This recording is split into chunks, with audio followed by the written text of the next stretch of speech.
we will begin this important session.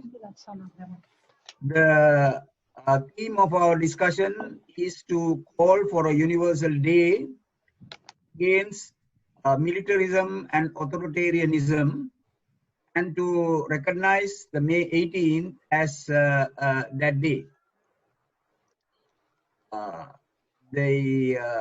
So we have today, this is one of our first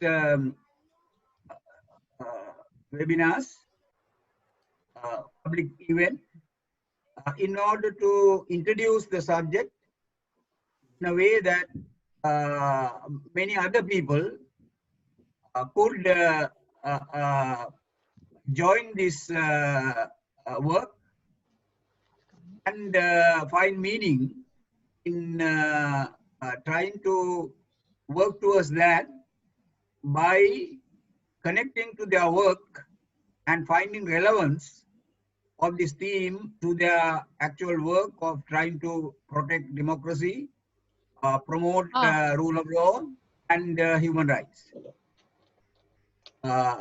So we have everybody now. So we have 5 speakers. Mr. Pandit Chanrochanakit. I'm sorry if I don't pronounce the name properly. He's a assistant professor, and I will say something more before he.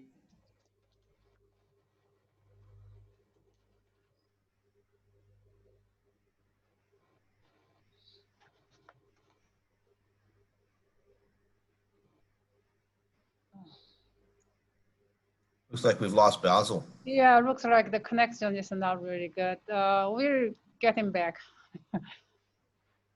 So, okay. We also have our audience. There will be about 20 of them. And the connection's not really good. So you all received those questions, right? Yesterday, I sent via email. This, okay. While we are waiting for Mr. Basil back, maybe we introduce ourselves to each other because we have new people here.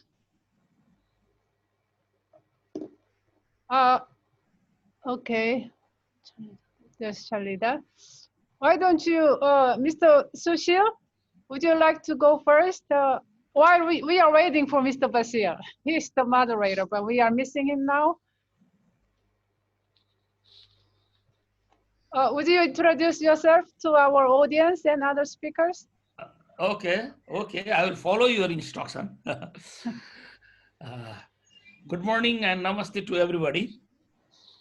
I think we have already read the very concise profile of all of us, and we know more or less about each of us.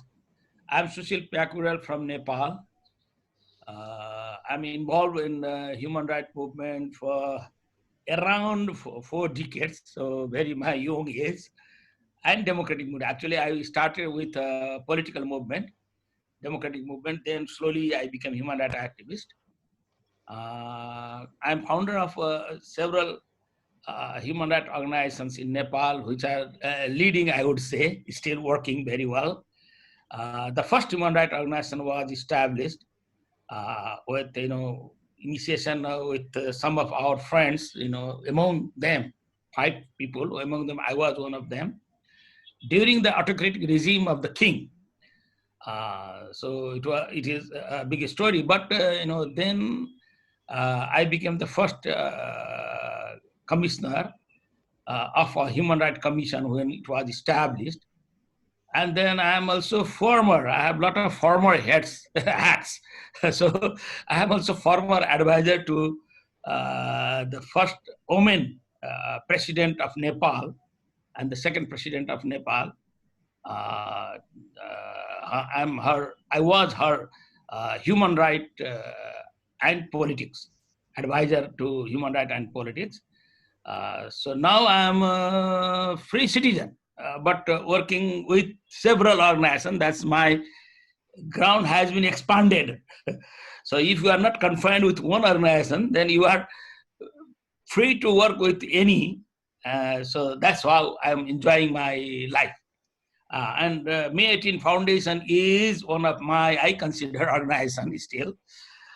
And I'm the awardee, the human right. I got a human right prize, Gwangju Human Right Prize in 2010.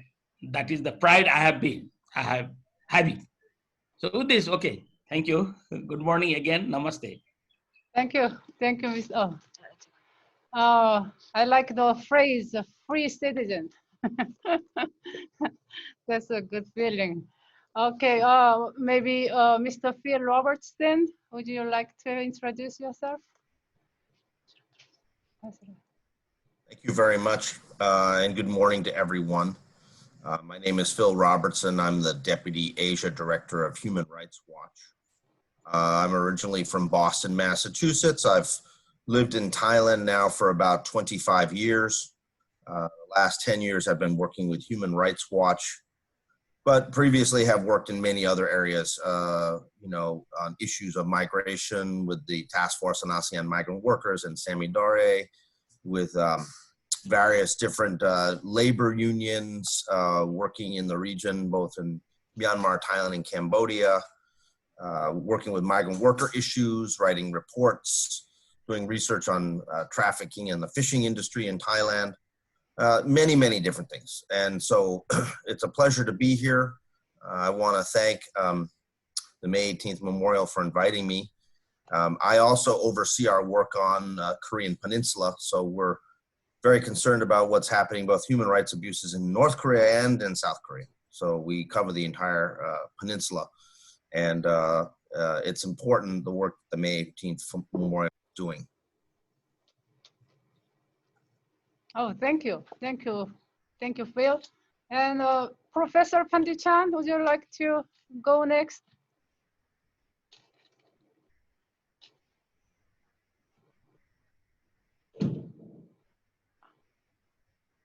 Looks like we lost your sound. There is no sound. You have to unmute. Oh, yeah. Thank you. Okay, yeah, it works. Good morning, everyone. And this is Pandit from Bangkok, Thailand. You may all know that Thai people's last name is quite long, like my Chanrochanakit. So I put it in brief, Chan, but everyone feel free, please call me Pandit. I teach political science at Chulalongkorn University for about 4 years. Formerly, I was teaching at University. And once I went to Korea for the peace tour, and I learned a lot about the people democratization movement in Korea. So I'm fascinated by the bravery and such a long endure of Korean people to fight for democracy, and especially the city of Gwangju, where I inspired the process of transitional justice, in which I engaged in Thai transitional justice process. And probably Phil, you may know that a lot of people dissatisfied with such committee, and I am too. So I conducted my own investigation on the May 8, 2010 crackdown. And since then, I became more and more engaged in civil society and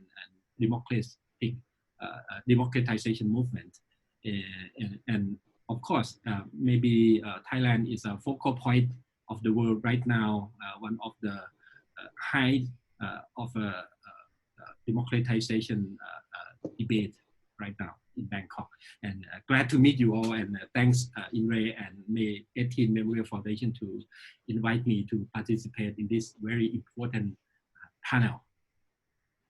Thank you, Pandit. Mr. Basil, we can't hear you yet. Oh, no sound.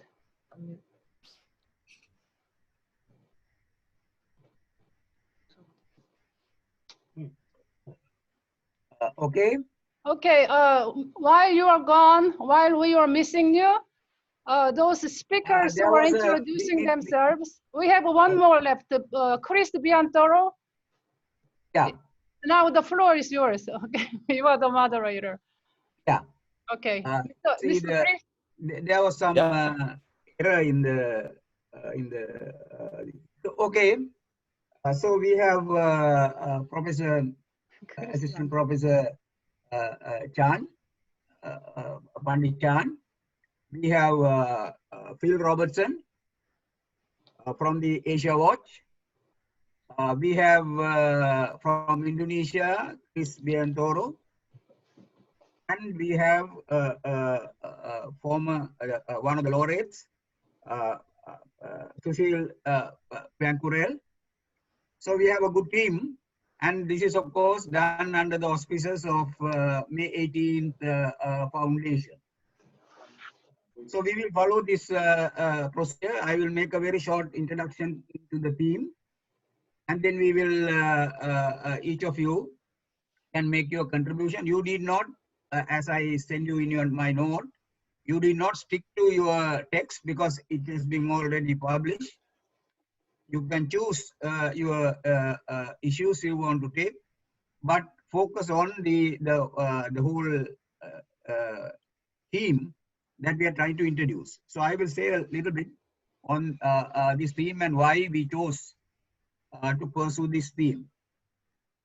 The throughout, I think the world today, but in particular in the less developed countries and definitely in Asia, we are faced with a very serious problem of an ideology which says that the democracy is not the path to development.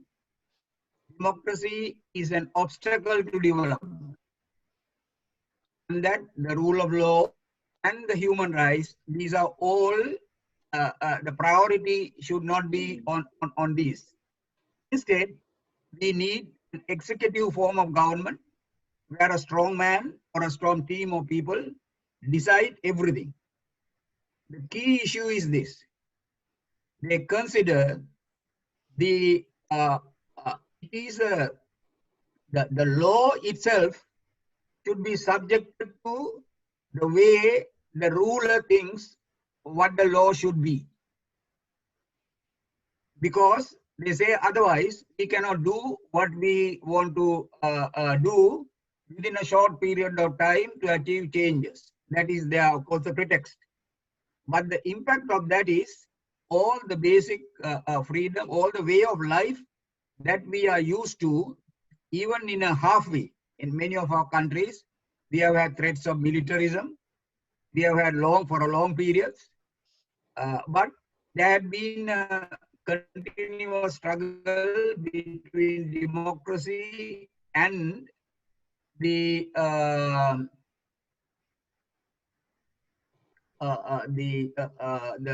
authoritarian. We have chosen May 18th example here because one of the countries which has settled that issue completely in favor of democracy, rule of law, and human rights is South Korea. Other than that, all around, what we see is either idea of democracy and the heavy propaganda in the countries that this is for the good of the country.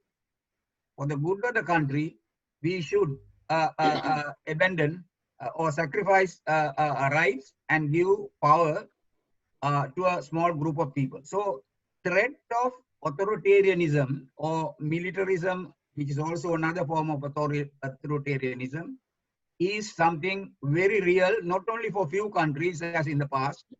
For example, we know that for a long time for Myanmar, militarism was a huge problem.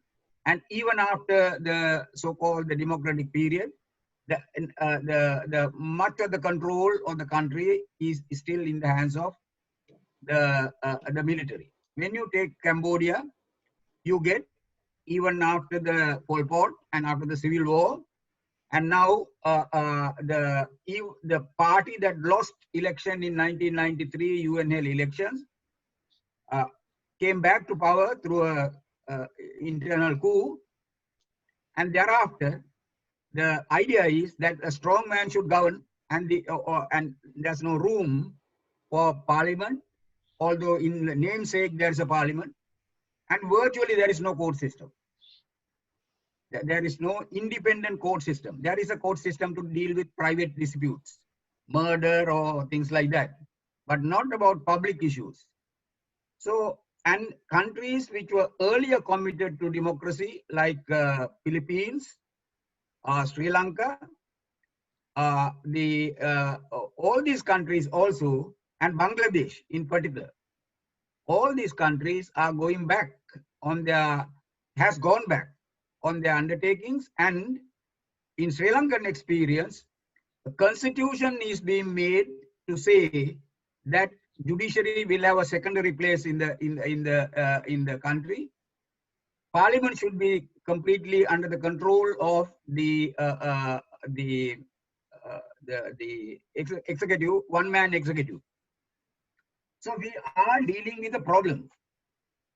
So the question is that we already have lots of problems in human rights and democracy and all that, but now they are taking place in an overall atmosphere where that the space that was available for these struggles are shrinking. The shrinking takes place in many forms, and I'm not going to go into detail into that, but in order to recognize a threat, one of the first purposes of this calling for a universal day against militarism and authoritarianism is, first of all, to recognize a threat. There is a serious threat. Secondly, to bring people together in solidarity to fight against that threat, so that the struggles for democracy, rule of law, and human rights will be strengthened in the process, and that the benefits of that will go to the people who could participate in political life and every area of life, political life, cultural life, freedom of expression, freedom of association. But if we fight not recognizing the threat, we are, virtually going in circles. So this threat has to be recognized, and that is the most important aspect of this discussion. On the other hand, that recognition does not mean accepting defeat. We see the people are fighting against that. We see that in Thailand in a demonstrative way at the moment. We see in every other country, the people are struggling, but then there is a long way to go, because long years of militarism and authoritarianism leaves a legacy which will be, even after, if there is a change, even after that, it will not go away easily. We saw that in Philippines. People's power overthrew the government of Marcos, but the legacy remained, system remained. So these are some of the serious issues which we cannot all take up, but at least if we begin to recognize this problem and try to bring it into our discourses, then, and we will be making a contribution to deal with the contemporary problem of we are faced with. So with that, I hope you will, around this theme, you will make your contribution, and we will have a little time thereafter to answer some of the questions that has been posed to us. So may I first of all call Assistant Professor Pandit Chanrochanakit to make his presentation. Thank you, Basil, and thanks everyone. And I'm wondering, I mean, we should not read what we have prepared, right? Because all of us has been had read it, right? At least, right? Yes. So You did not. You did not. That's up to you.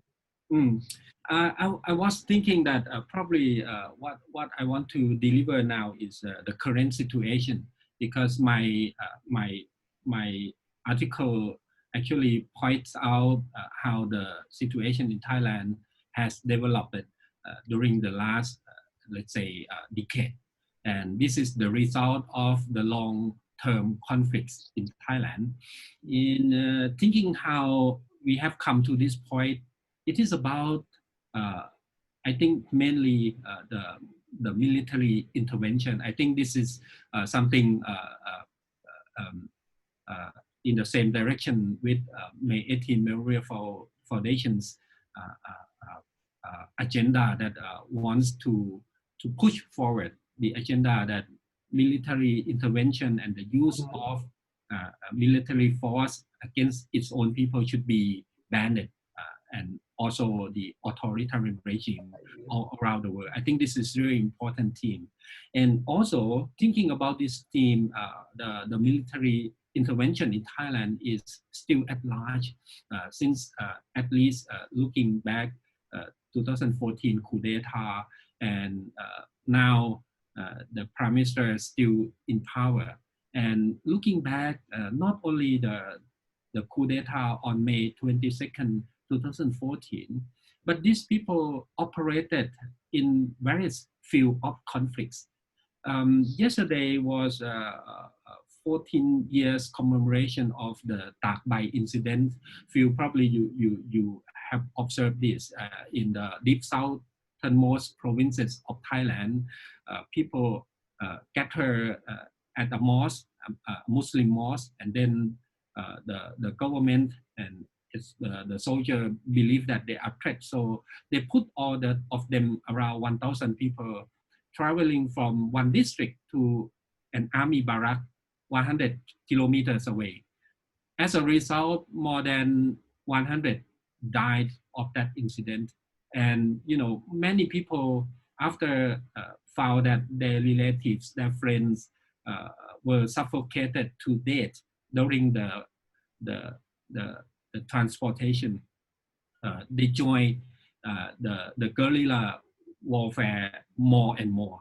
This is a symptom that Thai people have been observed, that military intervention is still at large and still around the country. Even we haven't seen the physical appearance, but the military has another organs. It is a special unit from the Cold War era that was empowered much more than ever in the history of Thailand to exercise its power. We call it the Gororomono, which is a special unit. And by this unit, the government use a kind of, as a facade, it acts like a civilian bureau of Thai government.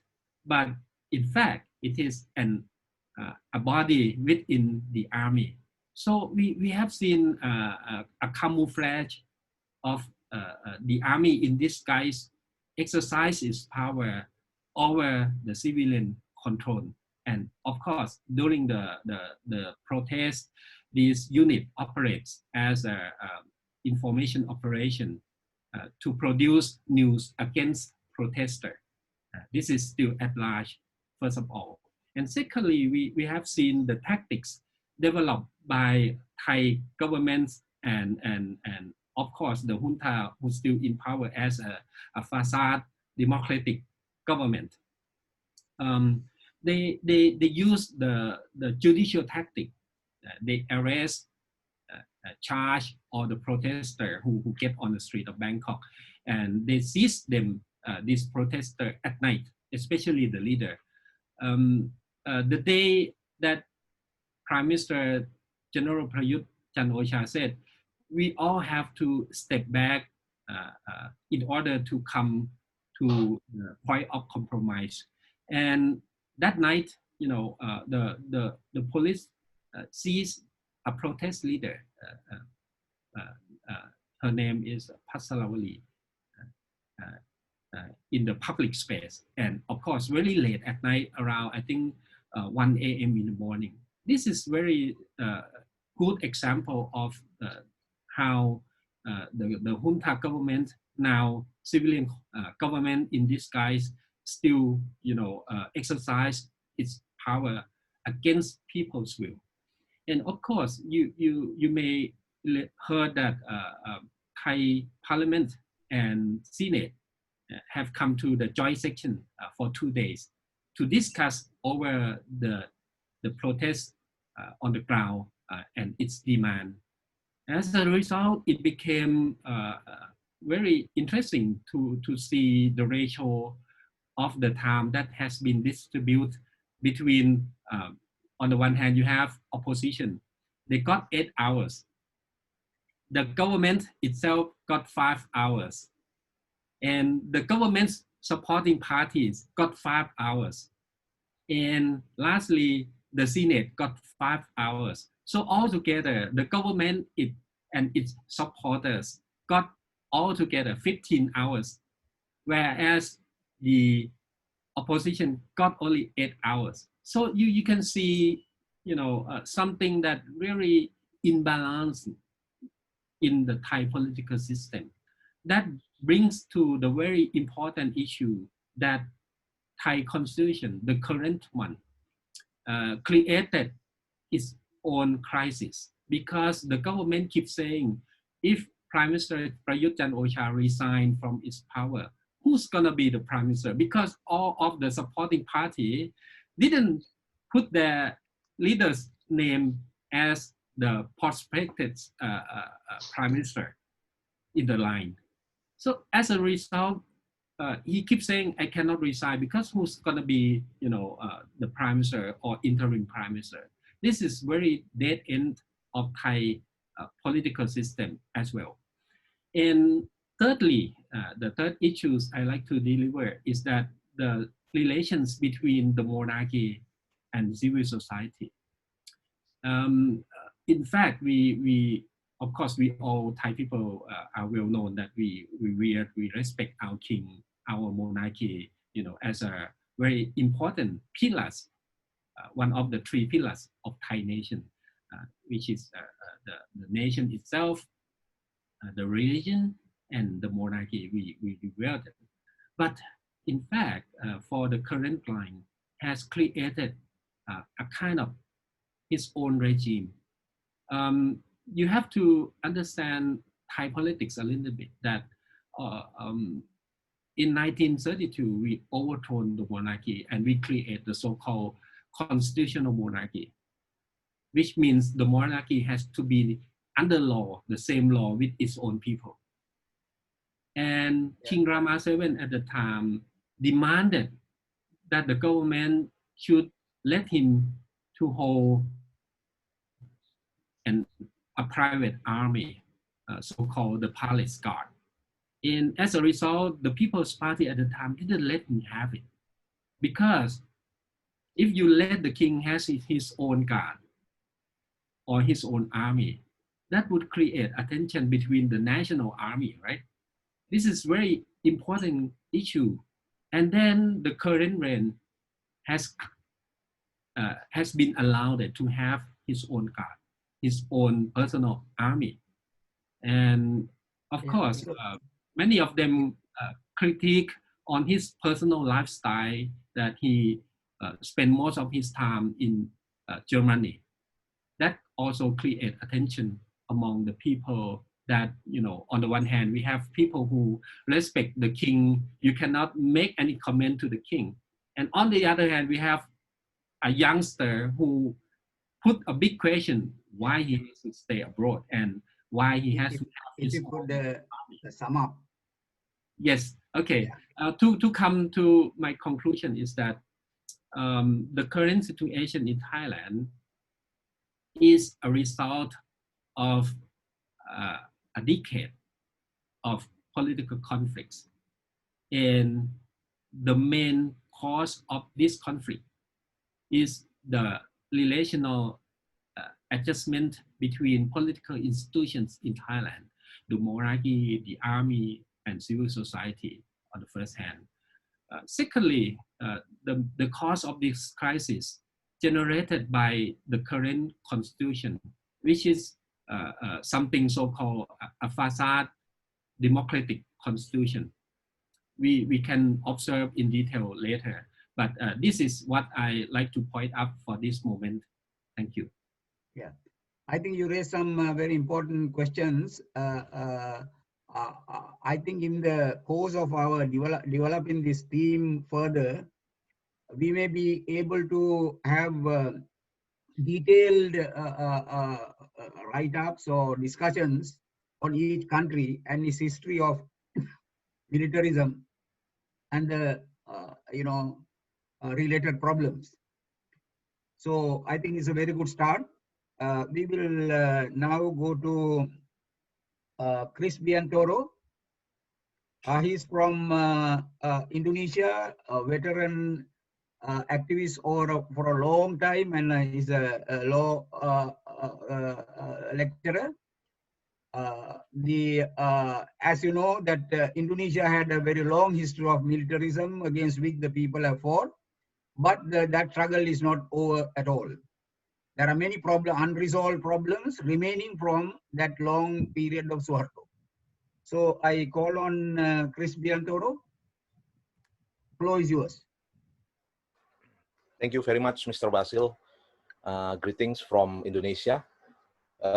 Yes, I would like to present based on my paper that I wrote previously about the unfinished story fighting against impunity and the judiciary reform. And that is still very much relevant with the current situation in Indonesia. Actually, I'm preparing the PowerPoint presentation, but I cannot present it. But it's okay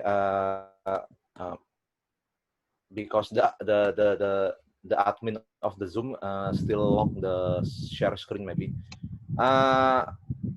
Well, as Mr. Basil mentioned previously, that the Indonesia is also have long experience under the military regime, and we are currently still facing the the legacy of the problem which create under the Suharto regime. Some of the problem that I can highlight here in this forum is that impunity itself. As you might know that most of the former high military general and also police now enjoy impunity. Even some of them become the minister. For instance, like Mr. Prabowo Subianto, the one who allegedly involved in the enforced disappearances against student activists in 1997, 1998. Currently, he is the Minister of Defense, and also former military General Wiranto currently become the President Advisory Body. So many others perpetrators who allegedly involved in the past human rights abuses, they are enjoy impunity. This is because of lack of the judiciary system. Even though we have human rights court, we have human rights law, we have independent institutions, sort of victim and witness protection agency, human rights institution, but it's not really working actually, because now family of victims still suffering and facing injustice. And another problem is that criminal legal system which still apply in Indonesia is mostly Dutch colonial legacy.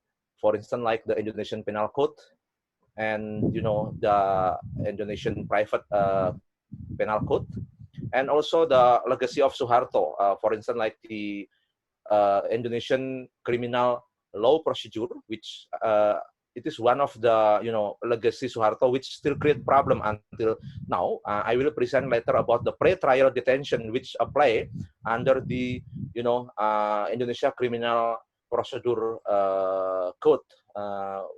I think maybe this is one of the unique country in Asia which apply pre-trial detention before the suspect, a trial before the magistrate. And then we also are facing shrinking space for civil society and democracy, because many human rights defender remains unprotected. State not yet recognize the human rights defender. Well, under 32 years Suharto regime, various cases happening. Well, since 1965, one of the Gwangju Award, one of the victim received Gwangju Award, Mr. Bejo Untung. He is one of the victim, and according to the National Commission on Human Rights, more than 1 to 3 million Indonesian people at the time were killed because the government at the time accused them as part of the Indonesian Communist Party. And also after that, many cases happening like student shooting, kidnapping, and forced disappearances, military emergency in Aceh, in Papua, and other places in Indonesia. Even mysterious shooting, which occurred under Suharto regime, which now apply in Philippines. In the mysterious shooting that's happening also in Indonesia at the time in 1984. More than 5,000 people were killed by the regime at the time. So these cases remain unresolved, and there is no trial. Merely investigation committed by the National Commission on Human Rights. And since 2003, the investigator from the National Commission on Human Rights already submitted the investigation report to the Attorney General actually, but up until present, Attorney General reluctant to conduct further investigation. On the contrary, the Attorney General and also supported by the government itself, they prefer to have a reconciliation commission, but the truth is remain a big question, merely reconciliations. Well, the pattern of human rights violation that we are facing under Suharto regime at the time, Suharto,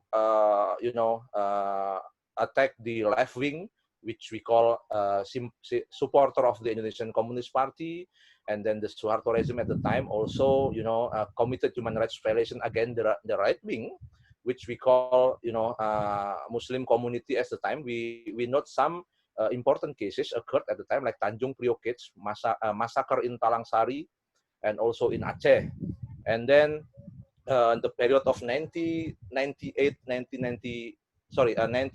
and 1998, the military under Suharto also attacked, pro-democracy activists, including the student activists. That's why many student and also pro-democracy activists at the time were kidnapped and enforced as a victim of enforced disappearances under Suharto regime.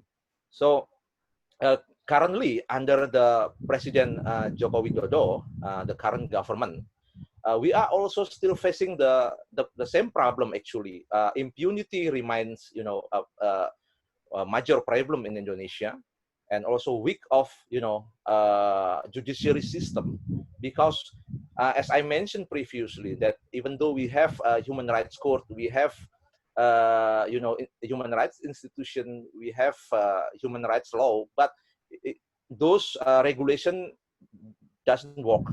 The victim remain, suffer, and also perpetrator enjoy impunity.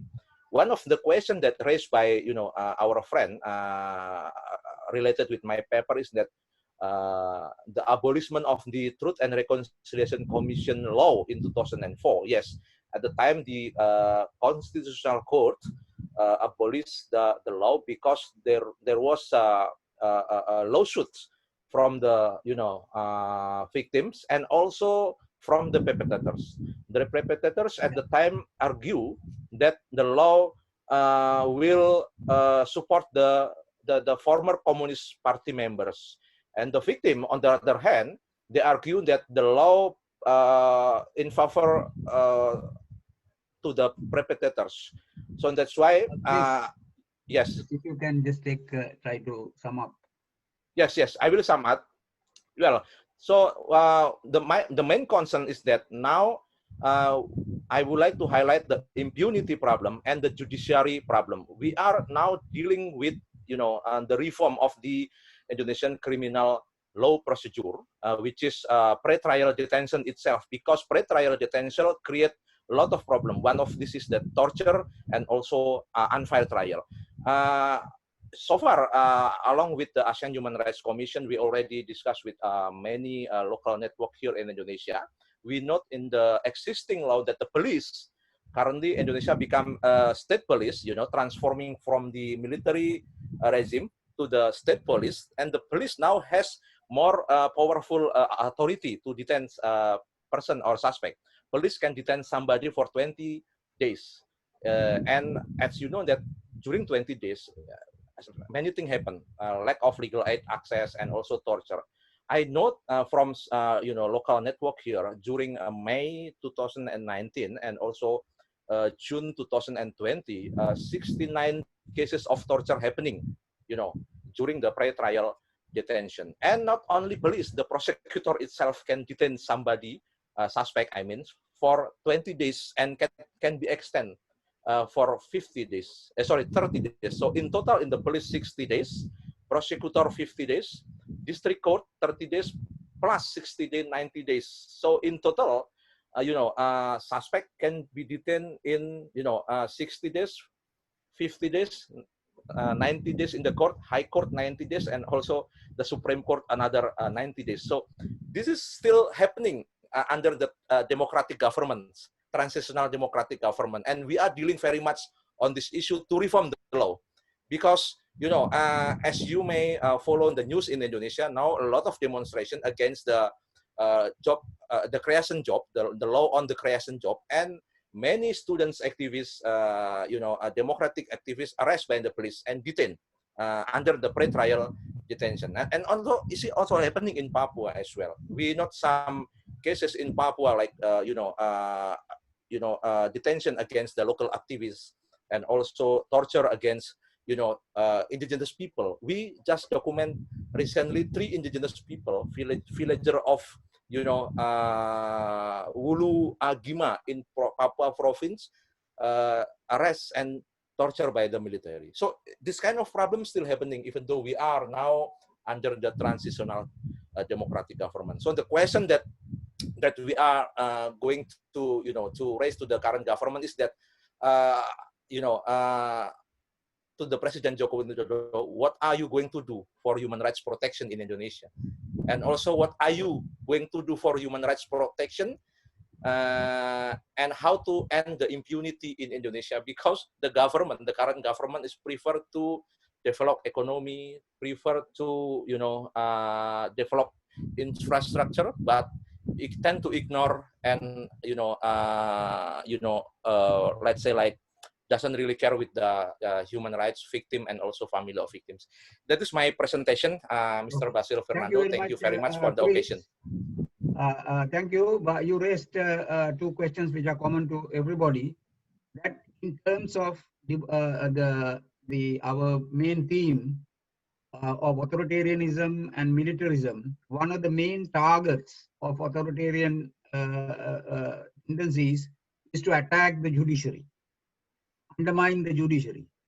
So, and the judiciary issue cannot be left purely to lawyers and legal people. I think it should become a problem of the civil society. Yes. Unless people fight for the judiciary, and we will not have the protection of judiciary, and without that you cannot protect any rights. Anyway, we will come back to these things.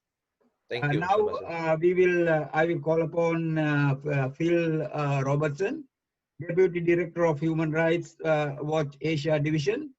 He has had a long history of involvement in human rights, democracy, and many things. And he has also been very much involved in Southeast Asia. So he is aware of the territory. May I call upon him to make his presentation? Basil, thank you so much. And again, thank you for inviting me to the May 18th Memorial Foundation. I've written broadly about the situation in the region, talking about Southeast Asia. And I won't go through all my remarks, but I want to touch on some of the highlights. Importantly, I would say that the COVID-19 pandemic has been not only a disaster for the health of people all around the world, it's also been a disaster for human rights of people around the world, both in terms of civil and political rights and economic, social, and cultural rights. What we've been seeing is an increased government control and repression, increased use of emergency laws, and that then also sort of brings together with the COVID-19 crisis increased disparities in access to services and quality of those services between the richest and the rest of us, particularly the poor and developing world. And we're also seeing the COVID-19 crisis, bringing forward xenophobia and governments failing to stop discrimination against disadvantaged and vulnerable populations. And human rights abuses with authoritarians are continuing with impunity. As we see, as the previous speakers just mentioned, in Indonesia and Thailand. But it's happening also in the context of an increasingly disinterested or distracted international community. And on top of this, the governments are also, mounting a full-on assault on freedom of expression, peaceful public assembly, and freedom of association, these critical and civil and political rights. And this is also going against the NGOs. So if you look what's happening with Amnesty International in India, the assaults against ad hoc and other NGOs in Cambodia, the disappearances of Thai dissidents from Thailand and neighboring countries, the enforced disappearance of Sombat Somphon in Laos, which year after year goes unresolved, the targeting with red tagging of activists and groups in the Philippines. And then, worryingly, the resort to rule of law, we're seeing what some people at the International Commission of Jurists have referred to as lawfare, where countries like Cambodia, Thailand, Myanmar, Philippines, Indonesia, and others, the governments are operationalizing their judiciaries, which should be independent and should be competent, but in fact are working as often as tools of the governments to, again, sort of put the image of rule of law over a situation which is actually straightforward rights abuses.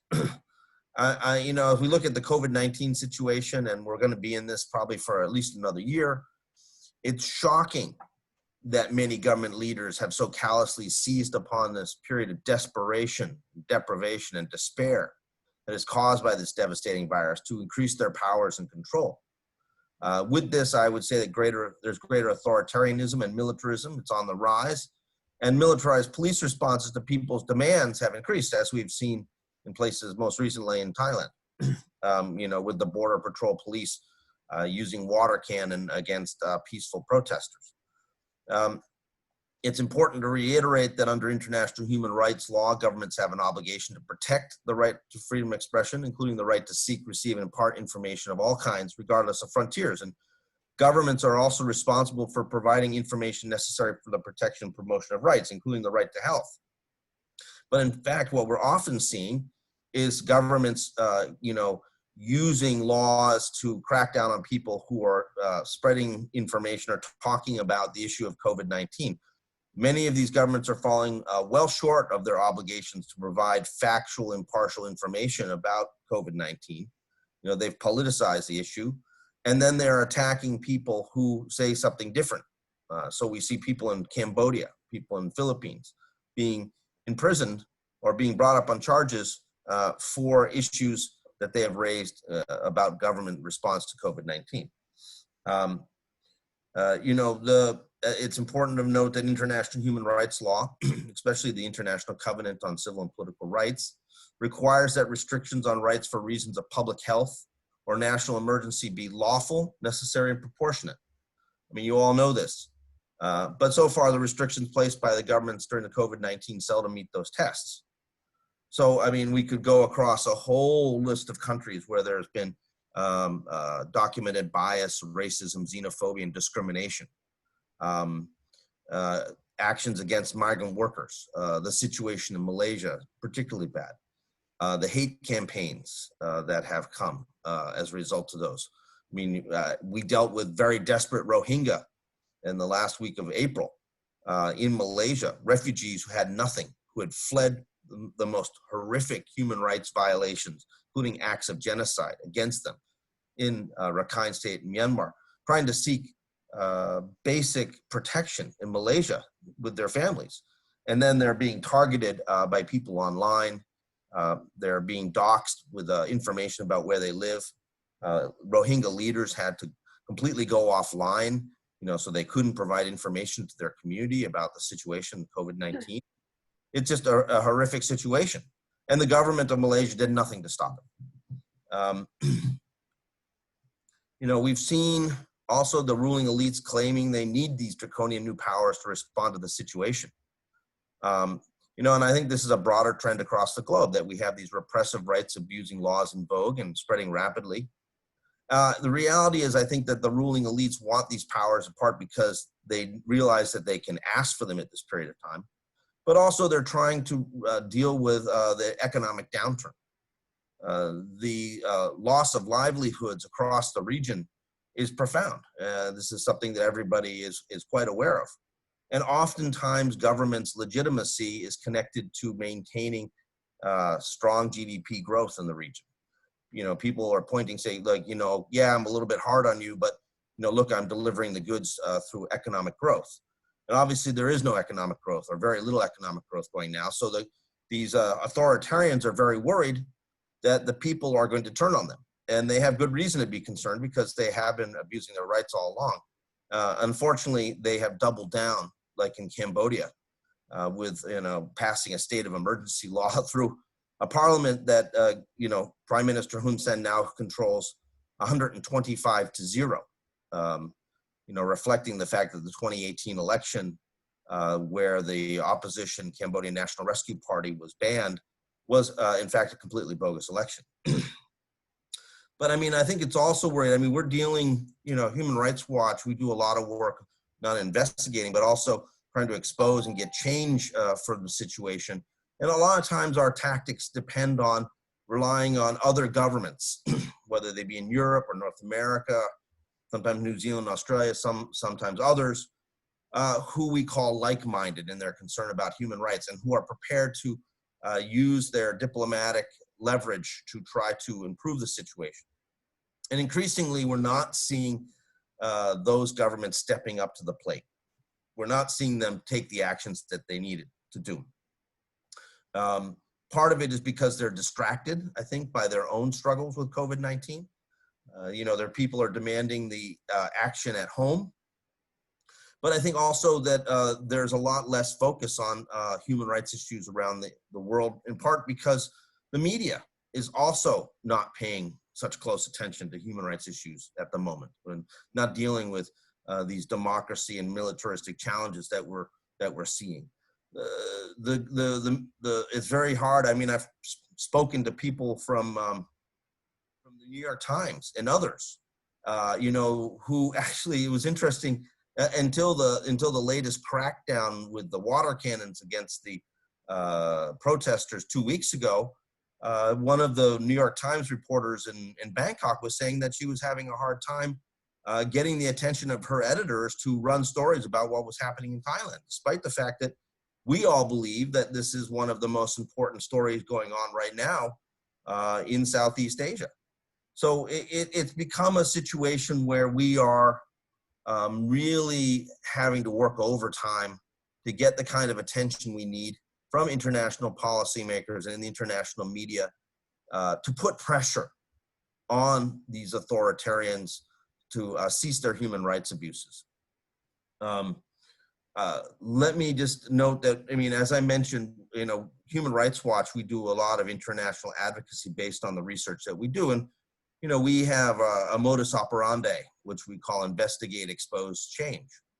But with the COVID-19 era, where of course we're having difficulties investigating because we can't travel to many of the places where human rights abuse is occurring. Rakhine State in Myanmar, of course, is probably the best example of that. We're trying to expose these situations, but again, as I mentioned, the media is not paying as much attention. And they are a critical part of being able to expose what is happening and getting the word out to wider audiences who then influence their governments to care about this. and change, this is the advocacy with governments, UN agencies, and international leaders. We are doing what we can on that. But it becomes very easy in a world where we're not able to get into those face-to-face meetings with people, where we're dealing with Zoom, that after the Zoom call, nothing happens. It's difficult to persuade people to take politically difficult steps when if you can try to conclude. And they can just mute you. What's that? You can try to conclude now.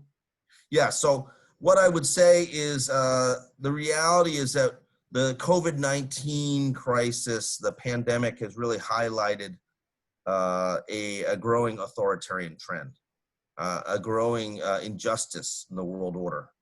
We're seeing a situation where this is, compounding damage that has already been done by what I would call also the popular, the people like Donald Trump, the president of Poland, the head of Hungary, the head of Brazil, who are people who have turned their backs on issues of norms of democracy and human rights, and who have basically said that they don't care about these issues, but they're all about focusing on their own people, often in a very authoritarian, rights-abusing way. And I think that we hopefully will see a change starting on November 3rd in the United States, and that we can slowly turn this situation around. So I look forward to answering the questions during the Q&A period. I know that there's a lot of discussion about Thailand. I'm happy also to say more about that. Thank you. Thank you very much. And I think you hit the issue on the, that what we are seeing is really a war on the rule of law and the basic norms and standards. So that is the very reason why there has to be some kind of a strong recognition of these problems and bringing them to the top of the human rights agenda. I hope we can discuss that later or subsequent event. Now we have Sushil Pyakurel. He's, as a former commissioner, I think the chairman of the Human Rights Commission in Nepal, and also a very long-term involved in the human rights work in various capacities with government and with civil society. So I call upon Sushil to make his remarks.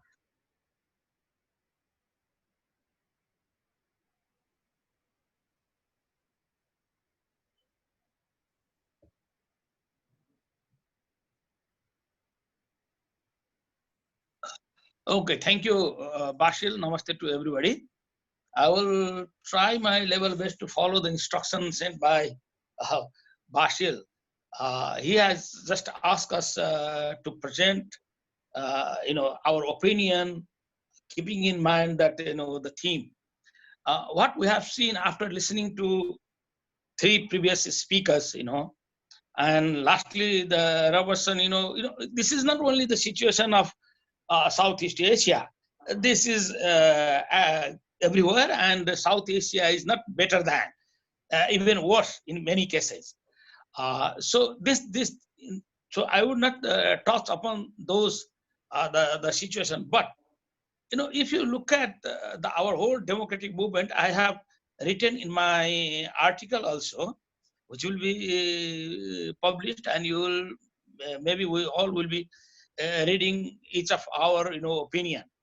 There I have drawn some parallel between the Gwangju movement and it's what we are getting from South Asia, like Basil in the beginning mentioned that the system, democratic system, which is, if you compare with other country, of course South Korea is in a better situation.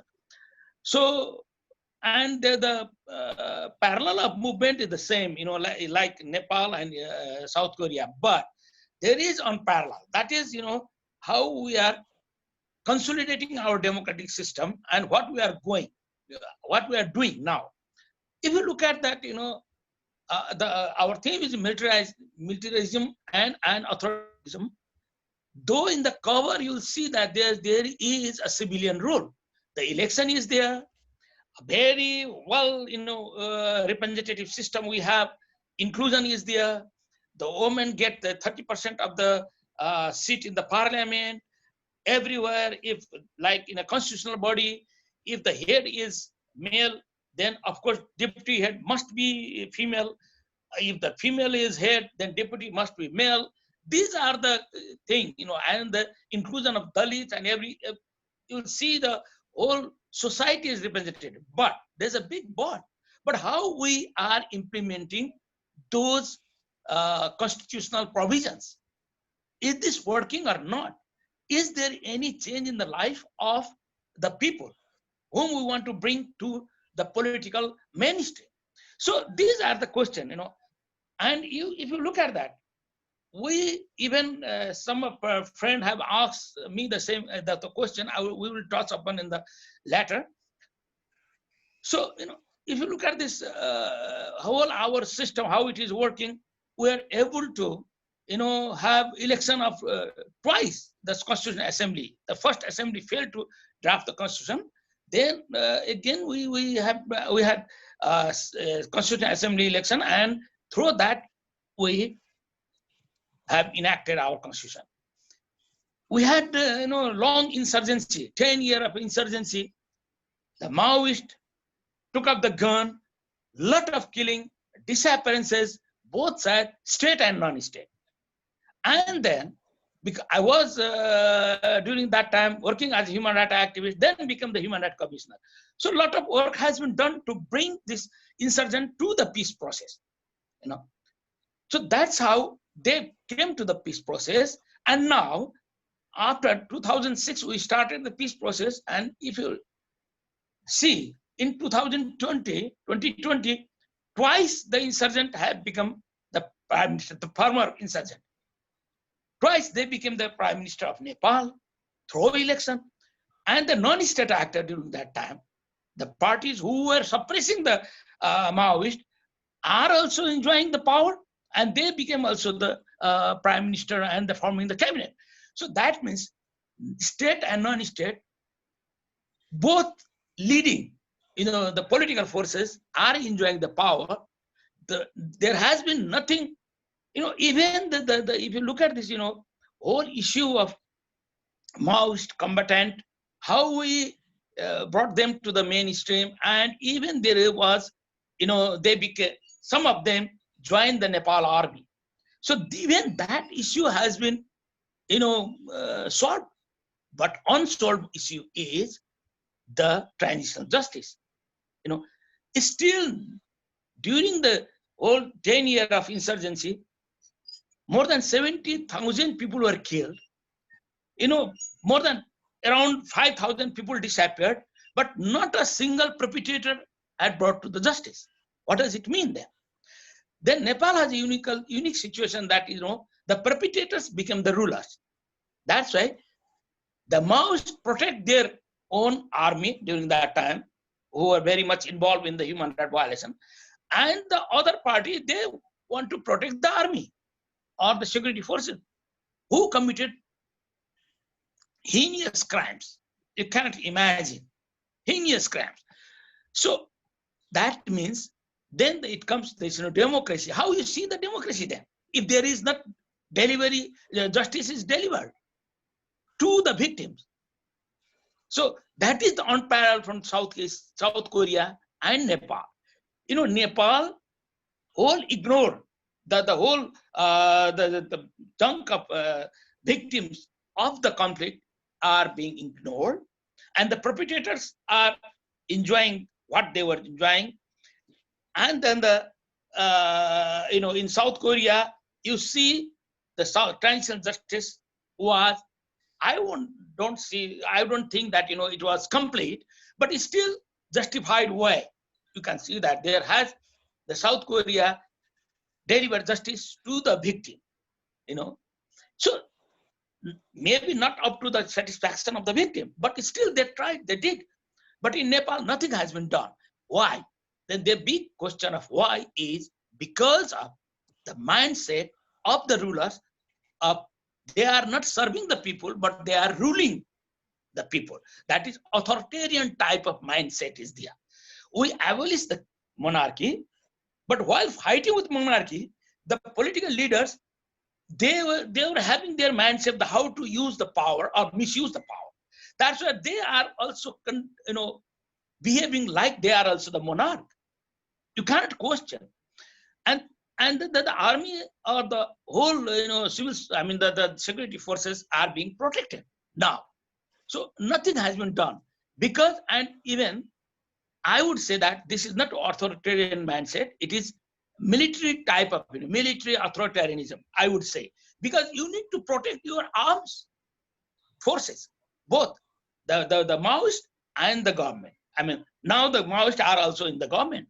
So both are trying to protect their military, and they are trying to justify that what they did is for justice, for human right, for change, because the monarchy has been abolished and we are now Republican state. So these are the problem. I think that's why May 18 Foundation, when they talk about the anti-militarism, we must support, and it is the global phenomenon. You see that COVID-19, whole South Asia, I don't know about other countries, we all are more or less, having the same type of, problem. Maybe Sri Lanka, because of their location, because of their health system, a bit better health system, they are having less affected. But you see India, our neighboring country, India, and the Nepal, if you compare with other countries, we are the worst. But it's still, government enjoy. In the name of COVID, they have limited several things: the resources allocation, the development, the education, investment to the education. Even these things are not being done. Schools are closed. Small children are not going to school. And they said that this alternative education, that means, through internet, but we don't have internet access in everywhere. And also our people, the poor people, cannot afford the devices. What they do with the internet. So, this is COVID. But in India, now India is very much, they joined the Quad, and then you can see the North China problem. See, yesterday I was reading that alliance of Russia and China is going to build up a military alliance, and that's, the US is very much not of being a rich country, but they are not supporting the poor government to fight with COVID. Instead, they are very much willing to bring the countries to their military alliance. So if you look at that, militarism is developing, and this COVID-19 is a worldwide phenomenon. But you see, there has not been any meaningful or any cooperation between countries to combat the COVID-19. Like in Nepal, we are saying that Nepal is a unique country which is very open. We have very open border with India. You can come and go. You don't need any document even. So we are very liberal on visa regime. But now everybody is saying that, oh, it was mistake then. You should not do that. Look at that. The consequences is we are going to become a closed society because of COVID, and then that is the justification. And that there has not been any cooperation between Nepal and India on COVID. No SARC, we created a SARC fund, putting $10 million or something like that, all the countries, it proposed by India, but nothing has been done. So people are frustrated, If you look at the expenditure on the military or in the name of defense, now we have major issue which India is. Look at that. So is that justified? Is that justified? So even the political masters are being sidelined, I would say. Our problem with India, border problem, who is going to resolve? The Indian Army chief is coming to Nepal very soon. So everything is going towards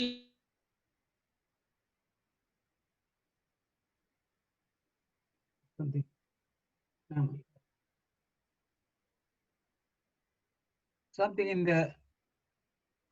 I think we lost him. That's Yeah. That's a great pose, though.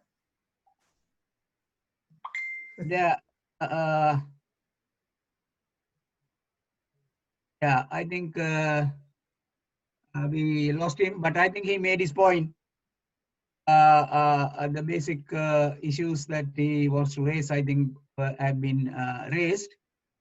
So I think what has come out sharply is first the threat of a completely different new age of authoritarianism and militarism, and a highly threatened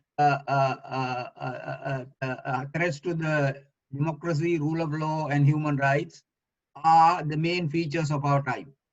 We are in a new situation. I think that is very important to realize. This is not just repeating what we may have said the same thing in 10 years back. We are facing a new situation where even ideologically, the democracy and rule of law and human rights are not regarded in the same kind of respect, at least they paid lip service to in the past. So within that background, above all, the whole issue of one man or one group rule to the detriment of the legislature and to the detriment of the judiciary are on the agenda.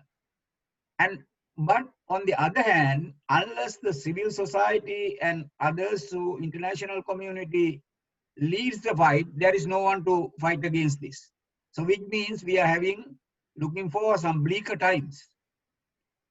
So within that background, there are a number of questions that have been raised. I think many of them we have touched on. So there are some of them are addressed to each person. Try to take 2 to 3 minutes most for questions that are raised to you, if there's any. And then we will, at the end, there's some question to raise to me also. I will try to briefly answer. Because the time given to us is very limited. I'm sorry if I try to push it within a certain limitations.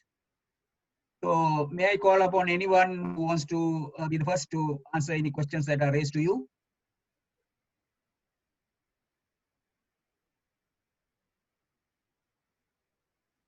You have the questions, isn't it? You received the questions. I can say something very quickly. There was a discussion about, or one of the questions asked me about regional mechanisms. And unfortunately, I would say that the regional mechanisms, this is one of the shortcomings of both South Asia and Southeast Asia, is that the regional mechanisms are so weak. In no other region in the world do we, like Asia, Asia does not have human rights commissions that have real protection mandates. I mean, we have the ASEAN Intergovernmental Commission on Human Rights, which quite frankly is a joke. It is something that the government's put together, in part, I think, to fend off pressure for a real regional human rights mechanism. And I think that within SARC, you have even less consensus on moving forward with any sort of human rights issues or at the regional level. So there's unfortunately no regional supervision or oversight over what the various different national governments are doing. And this is a fundamental problem. I don't know how to solve it. I think many of the people here in this seminar have been in this effort for many years. But there's just not, we need to have some sort of mechanism that can hold states accountable beyond just the United Nations, because it's very hard to get various different individual member states, in front of the Human Rights Council or other similar mechanisms in the UN.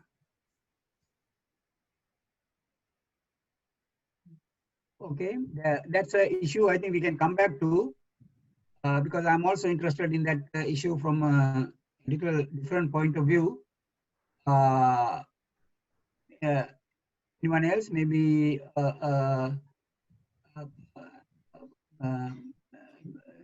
Pandit Chan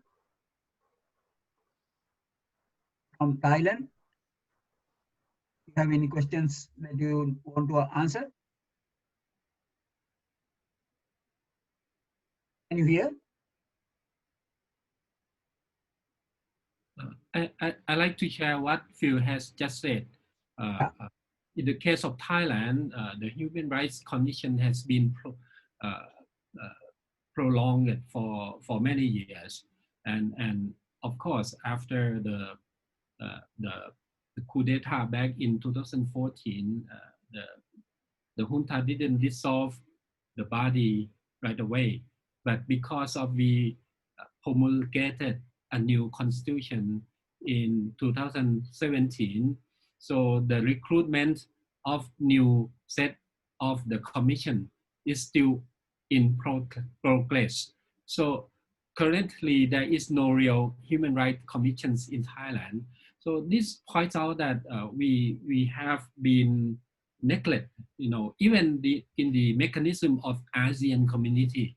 Actually, ASEAN community has somebody, a mechanism that made by ASEAN in order to help the region countries to maintain its status on human rights issue. And because the rule or the agenda that ASEAN country will not intervene each other's affairs, internal affairs or domestic affairs, these still, these mechanisms still at large cannot apply its own agenda of human rights in any country in ASEAN. But in Thailand, we have no real human rights commission for many years. Yeah, it's not only in Thailand, in Asia, we don't have any real human rights commission so far. Chris or yes.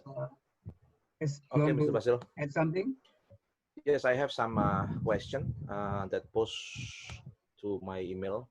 It's about the the Law on Truth and Reconciliation Commission that is invalid, abolished by the Constitutional Court, and the question is the judiciary sabotaging democracy. To some extent, maybe no. To some extent, yes. The judiciary, let's say, quote unquote, sabotaging democracy. For instance, like the selection process of the judges of Constitutional Court is selected by the parliament, and the ruling party is, of course, dominating the parliament. So you can imagine the result of the selection. Even though if we compare with the previous military regime, maybe now in some indicator the judiciary is better, but we need still a serious reform because now some, let's say, some serious cases involving the human rights defender, environmental activists, local activists who dealing with the land reform, etc., tried prosecute by the court. So we have two problems now: the courts and the policing system itself. Then the second is that how civil society respond towards the vulnerability and victimization of human rights defender. Of course, we are speak up. We are conducted critical lobby to the to the governments, and also organize campaign to public that human rights defender, civil society activists, etc., need protection, need recognition, and need regulated by the proper law, which in favor of human rights, but it's not yet recognized until now. We don't have a human rights defender law. Even the government does not recognize. So that's why repetition of prosecution and also attack against human rights defenders still happening until now. And then the third question is that it's very sad that human rights defender attack. And what is the current situation? The current situation is there is no guarantee, of course. There is no guarantee for the human rights defender. For instance, like the case of Mr. Robertson Santos Robert, yeah, he is a lecturer and also a human rights defender. He was involved in the protest in front of the presidential palace December last year.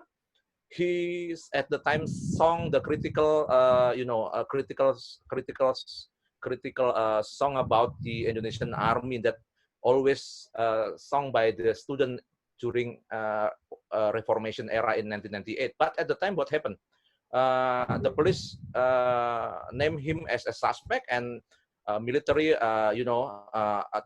came to his house, and many people attacked his account, and because of there is no protection, then he at the time went to Australia to seek protection. And also Mr. Budi Pego, the environmental activist that I mentioned in my paper, he was prosecuted, sentenced for 10 months in the first court, 10 months in the high court. But finally, when he tried to appeal in the Supreme Court, the Supreme Court judges sentenced him for 4 years for environmental activists. So that is very, very, let's say, problematic human rights situation in Indonesia. And about the regional human rights system, actually, we need to reform, of course, the ASEAN Charter first, especially the article of the non-interference states, and also reform the TOR, which mentioned merely the promotion of human rights, because now the ASEAN Intergovernmental Commission on Human Rights doesn't have real teeth to protect human rights in Southeast Asia. Thank you, Mr. Basil. Okay. Sushil, you have any?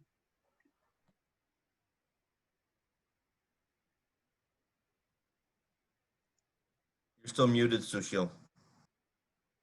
I think, something. Oh, okay. Yeah, it already. was. Sorry. I got 3 questions through email. I will be trying to be very concise. My experience joining the democratic movement is like, all the youth, when they see the autocratic rule, and when they experience autocratic rule, there is this common aspiration of the youth. That's how I became a democratic activist, because we have long history of fighting autocracy. Even before I was born, there was already democratic system in Nepal. And like in Thailand, democracy was always coming and going. We were fighting. Then, of course, for a while, the rulers were compelled to allow us for enjoying the democratic system. And after some time, when the movement will go down, then using all contradictions within the society, again the autocratic rule. So that was our way of political struggle. That was the way. Then what happened? Then in between, most of the frustrated people, the Maoists cultivated that and said that we have to abolish the monarchy. We have also a history that we always say that we're saying that monarchy is a symbol of unity, symbol of nationality. Because Nepal is a small country, but very, very diverse geographically and ethnically also. It's a very diverse country. So, so we were seeing in monarchy that it is unifying the people. It is a nationalist force. All this, but later on we were realizing that this is not the truth. People are being marginalized. People are being divided. So they were using this rhetoric just to maintain their power. So there was frustration among democratic parties and the cadres of the democratic parties and its civil society, and the downtrodden people.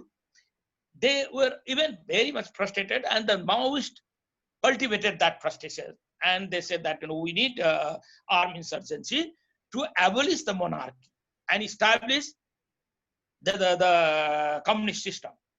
Then we came to the front and said that, okay, your demands, the political demands, we support that demand, but that doesn't mean that we support your insurgency. So that was also, it took 10 years fighting both the Maoist and the state. Both were armed, but we were able to mobilize the international opinion. We were able to mobilize whole nation. We were able to bring the both party. Like the Maoist and other Democratic Party, the common was both were fighting monarchy.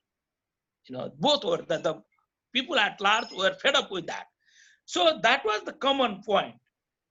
So what happened that in that, establishing democracy, drafting a constitution through a constitutional assembly, which must be elected and inclusive, and abolish democracy, monarchy through the constitutional assembly. So Nepal is a unique country where the constitutional assembly decided upon the faith of monarchy and said that, okay, from today we abolish monarchy, and the king left the palace. So this is also unique in Nepal.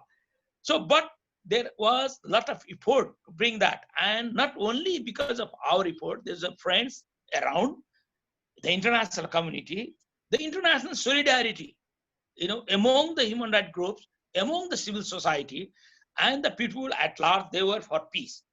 So peace was, and democracy was in the front. So that's how we were able to bring the Maoists into the peace process. But that doesn't mean that we have achieved everything. I have already said that. I was saying that, still the transitional justice, still the justice to victim is left out, completely left out, where we need to have long struggle, I think, seeing that the mindset of the rulers, they became rulers, they became another behaving like another monarch. So there's slight difference between the previous system and now. So this is how the people are again becoming very frustrated, because they are not getting services, and apart from that, because of COVID-19, how the government is dealing with that. We don't have a proper minimum health system in our remote areas. So we'll discuss it later. But this is what the questions are like. Okay. Thank you, Sushil. Yeah. Very good Thank post. you. Now you see they have posed some questions to me, and I will try to, in order to shorten intervention, I will try to to combine the summing up together with some of the questions that have been asked, because some of these questions have already been in some way touched, not that answered, because this is not enough time, but they have been touched. I like to pose to all the speakers, because they all represent their own countries and they have their constituencies, a few questions arising from this. First one is regarding the impunity. Is the existing understanding of impunity adequate to deal with the situation of authoritarian and militaristic countries? It is one thing to have sometimes some impunities granted in a democratic country for wrong reasons. But then we can fight that alone, because the rest of the system is working and there is some impunities which we must fight back and change. But in an authoritarian and a democratic country, they simply do not accept accountability. The impunity is, where you accept accountability, and then, you try to say that, well, you say that you're accountable, but you have taken exception. But what we see is a rejection of the idea that we are responsible, because we have to deal with the economic problem, this problem or the problem. These are not important anymore. Extrajudicial killings are necessary. If you take Bangladesh, if you take the Philippines, openly from the parliament. From the parliament, president declares extrajudicial killings of so-called drug dealers is necessary, and he authorizes openly. Now like Sri Lanka, they say, it's true that during the civil war with the Tamils and all this, we have had a lot of disappearances, but that's our internal problem. That's the only way we could have solved that problem. So you get, unless we really address the impunity issue with a more deeper understanding in terms of authoritarianism and this thing, we become irrelevant. The same second issue is that do we not need a further development of the idea of transitional justice?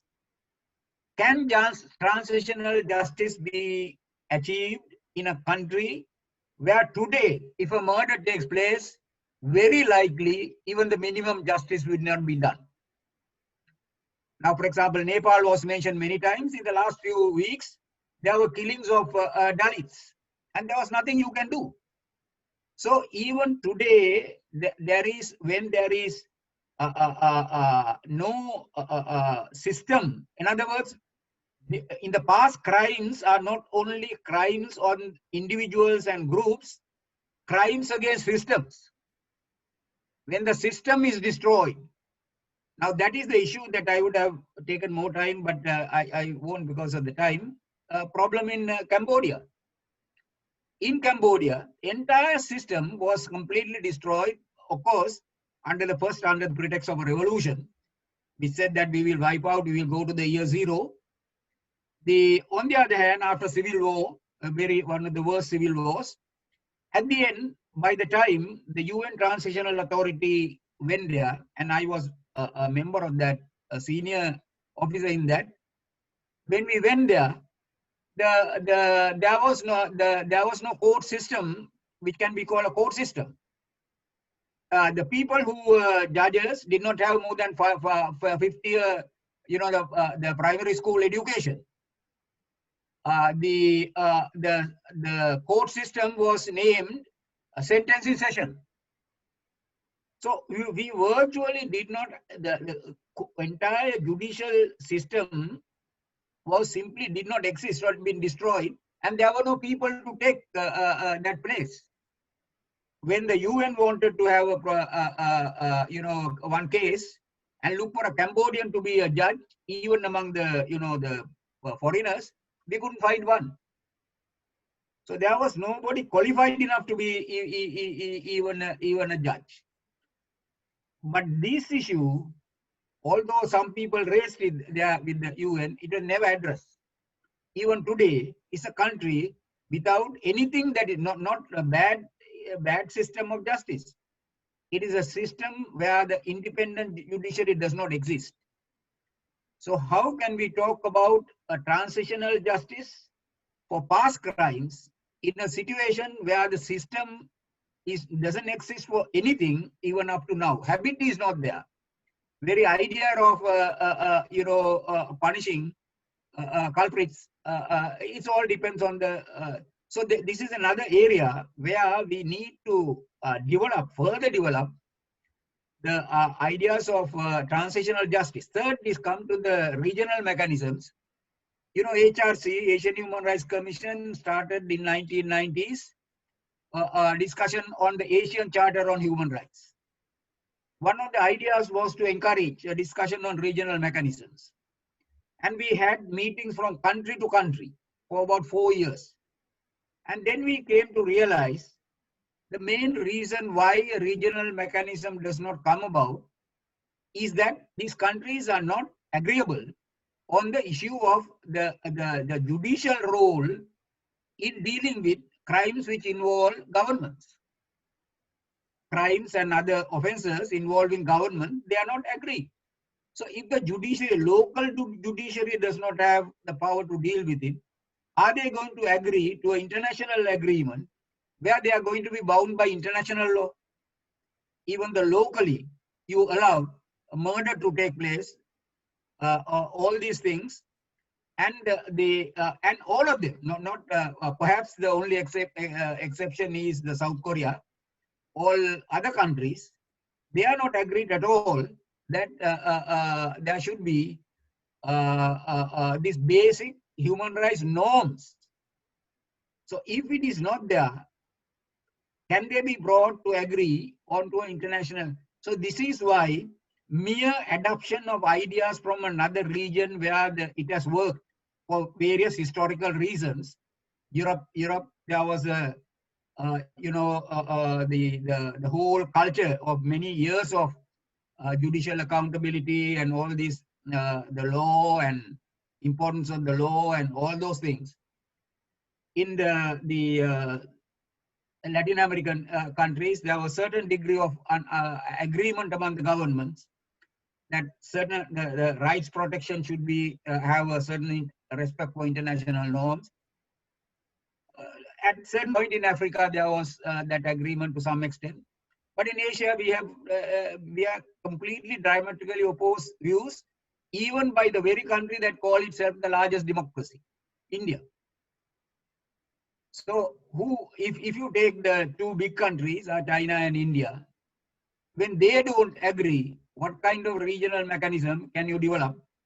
And particularly all others, the most of them are military, had the military past. How many countries were without a military past? I think that the one of the few that I know is till recently, Sri Lanka did not have a military past, but now they are going back through another door into the same path. India, of course, did not have a military past, but it had other problems. So the problem, other part is that because the impunity is so deep in the civil society, there is no passion to fight for regional and local accountabilities. That the passion for fighting for rights are there, because that is why they come to protest.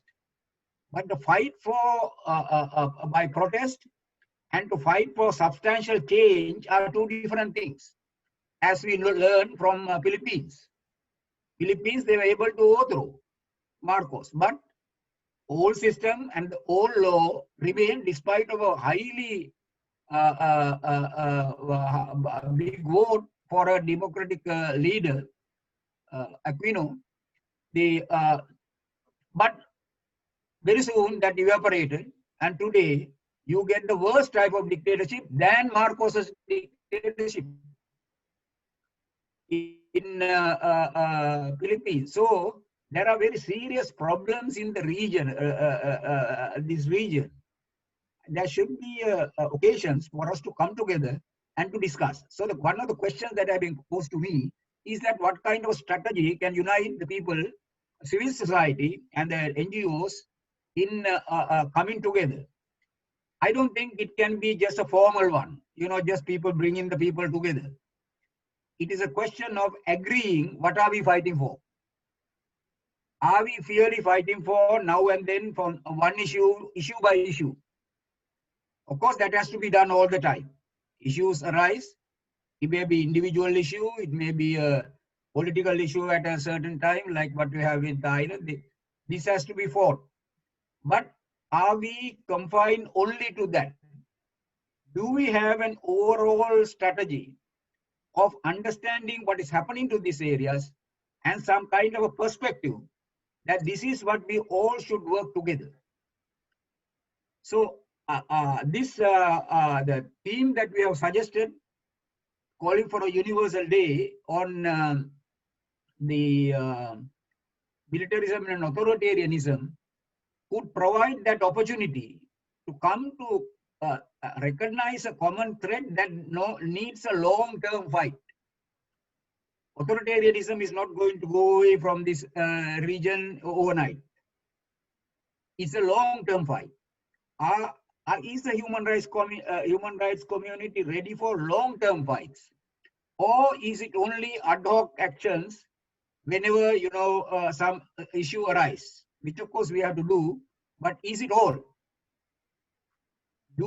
Can we develop for this region much wider within cooperation with the international organizations? I'm happy that the Asia Watch is here, and organizations like that, which has a global linkage. Can we use this occasion, use these meetings to come to get into that kind of a discussion where we address these issues frankly, we address our own limitations frankly, because ultimate fight for democracy, a fight against authoritarianism has to come from civil society. With a perspective, not only protest at a certain time, but a perspective of a wider change. So unless it is there, the government are not going to change on their own. Monarchy was defeated in Nepal simply because people did not want monarchy anymore. So authoritarian will be defeated if the people are able to express that they don't want it anymore. They don't want it. That's very clear. People all over Asia, they don't want it. But it has not been organizedly expressed. So therefore, it remains. So I think all these issues are things that we can think further. I hope the May 18 Foundation can provide other opportunities for more longer and discussion with also involving many other people to begin this whole discourse as a background for a far committed and a far the movement of civil society with a greater perspective. So I think Indra is not there. So may I thank all of you.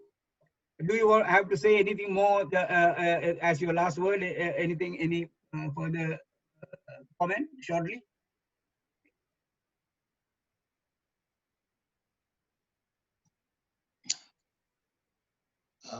May I? Sure.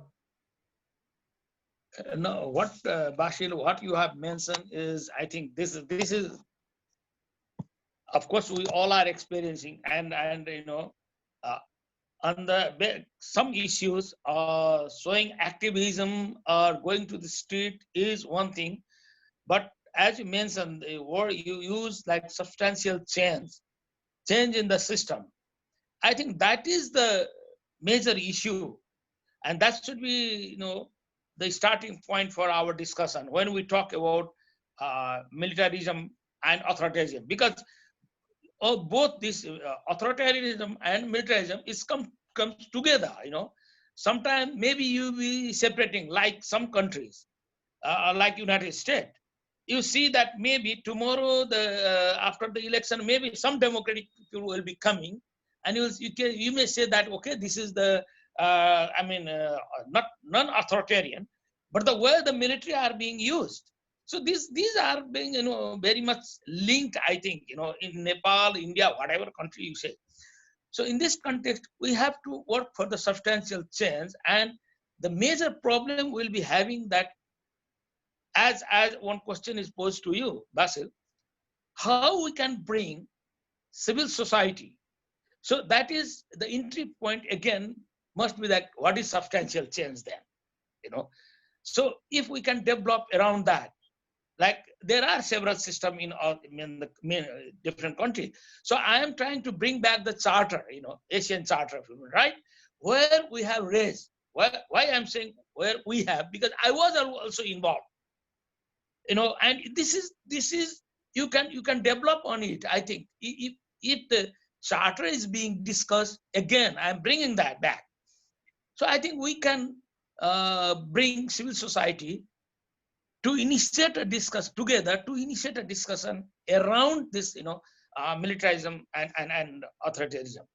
That's what I want to say. Just my thought after hearing Basil. You okay? Thank you. Any further comments? Yes.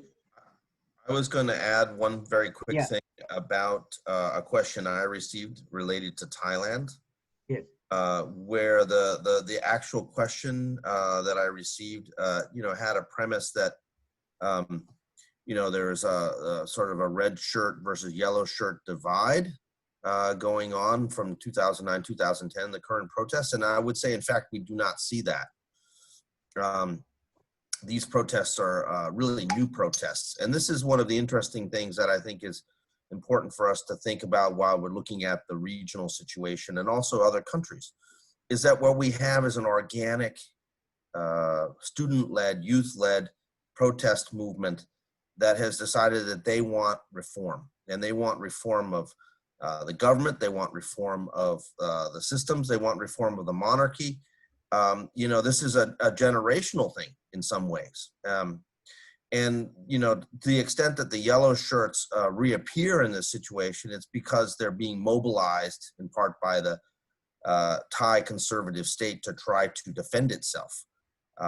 You know, I mean, we're quite concerned about, you know, possible attacks from yellow shirts at some point against the students. But the reality is there's also been a lot of real reaction when the authorities have tried to get rough with the students, because that people are unhappy with the way the government has been operating. They're unhappy with a system that doesn't appear to work for them. And I think that we're seeing a connection between political reform issues and economic livelihood concerns. And this is the great fear of the government. So, I mean, what happens in Thailand, I think, is going to be very indicative of what happens in the rest of the region as we deal with another year of the COVID-19 pandemic.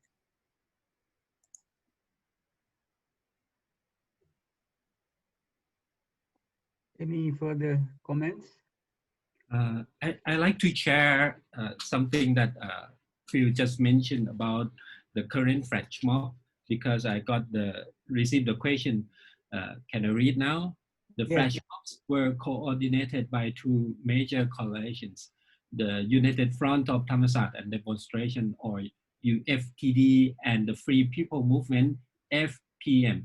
Do you know that these UFTD and FPM learn or get any support or motivation from any movement in Asia, such as Hong Kong and South Korea, which play behind the scene roles?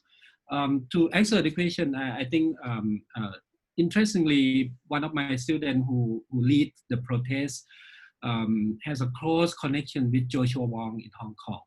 So in other way around, they learn from each other. And of course, we got the major supports from Joshua Wong himself and other protest leaders from Hong Kong. And also the pop culture in Thailand related closely with the fandom, or, you know, the big fan of Korean pop music industry. So we have a lot of supporters from a big fan of those Korean idols who donated the money to the movement in Thailand.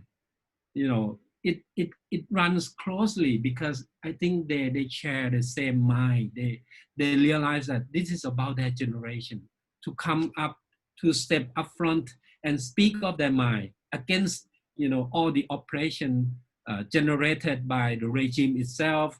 And, you know, as Phil mentioned, the new challenges from COVID-19 pandemic, which somehow block them from going abroad, block them from seeing the future of their own society. This is why the youth in Thailand is quite looking to be looked at as like an angry generation. But in fact, they've been endured throughout the whole 6 years under the junta regime, and also the current regime, you know, as a authoritarian in disguise of democratic constitution facade. Mr. Basil? Yes. Well, first of all, I would like to appreciate to May 18 Foundation, who organized this, you know, meaningful event. And I do agree with Mr. Basil that next time or in the future that we can, let's say, like have further meeting or event that involving broader, you know, ASEAN people or activists on the grassroots level and also in the regional level, so we can develop a regional discourse about the common problem that we are facing in Asia. And I also, you know, appreciate with the ASEAN Human Rights Commission and also the May 18 who initiate the draft of the ASEAN Charter that we also discussed here in Indonesia in the last 2 years.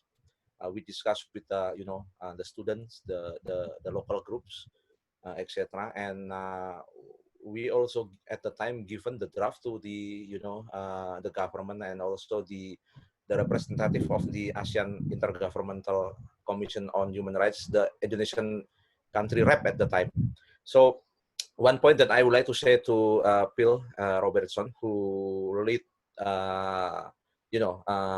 who lead the human rights advocacy in the regional Southeast Asia. We hope that Human Rights Watch can not only enhance the campaign, human rights campaign and advocacy, but also make sort of critical engagement with the sub-regional body, which is the IHR, since it is established in 2009.